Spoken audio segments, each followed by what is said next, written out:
मुझे लगता है कि जो राहुल गांधी जी के बारे में बातें बोली जा रही हैं, जो बयान आ रहे हैं, जिम्मेदार पदों में बैठे लोग बोल रहे हैं, केंद्र सरकार के मंत्री बोल रहे हैं, इसके लिए भारतीय जनता पार्टी को माफी मांगनी चाहिए, क्योंकि नेता प्रतिपक्ष होकर राहुल गांधी जी ने जनता की आवाज को उठाया है।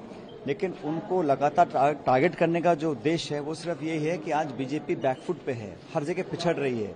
चुनाव प्रचार में कांग्रेस बहुत आगे निकल चुकी है, चाहे जम्मू कश्मीर हो चाहे हरियाणा हो। तो राहुल जी को टारगेट करने का उनका सिर्फ यही है कि वो अपनी बौखलाहट को दिखाना चाहते हैं।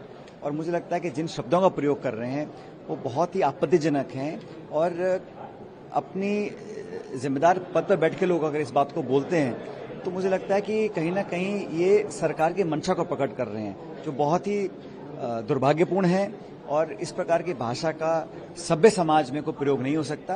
लेकिन वो कितना भी कोसें, गालियां दें, आरोप लगाएं, लेकिन हम लोग अपने रास्ते से हटने वाले नहीं हैं। कांग्रेस पार्टी, राहुल गांधी जी कमिटेड हैं जनता के लिए, पब्लिक के लिए।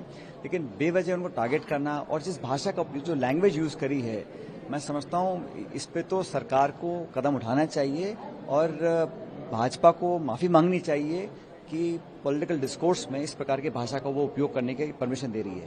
सर, उन्होंने ये भी कहा है कि ये भारतीय नागरिक नहीं है, वो अक्सर विदेश में ही रहते हैं। मैंने कहा ना, ये इनका एक ही उद्देश्य है। जब जब बीजेपी बैकफुट पे आती है, जब जनता उनको रिजेक्ट करती है, जब वो चुनाव लगातार हारने की तरफ जाते हैं, तो बौखलाहट में एक एजेंडा रहता है कि राहुल गांधी जी को उनको टारगेट करना है, अपशब्द प्रयोग करने हैं। हम लोग कभी भी इस प्रकार की भाषा का प्रयोग नहीं करते, लेकिन बड़ा निंदनीय है, कंडेमेबल है, और मुझे लगता है कि इसके लिए भारत सरकार को और बीजेपी को माफी मांगनी चाहिए। न्यूज नेशन अब व्हाट्सएप पर खबरों की ताजा अपडेट के लिए न्यूज नेशन के इस QR कोड को स्कैन करें।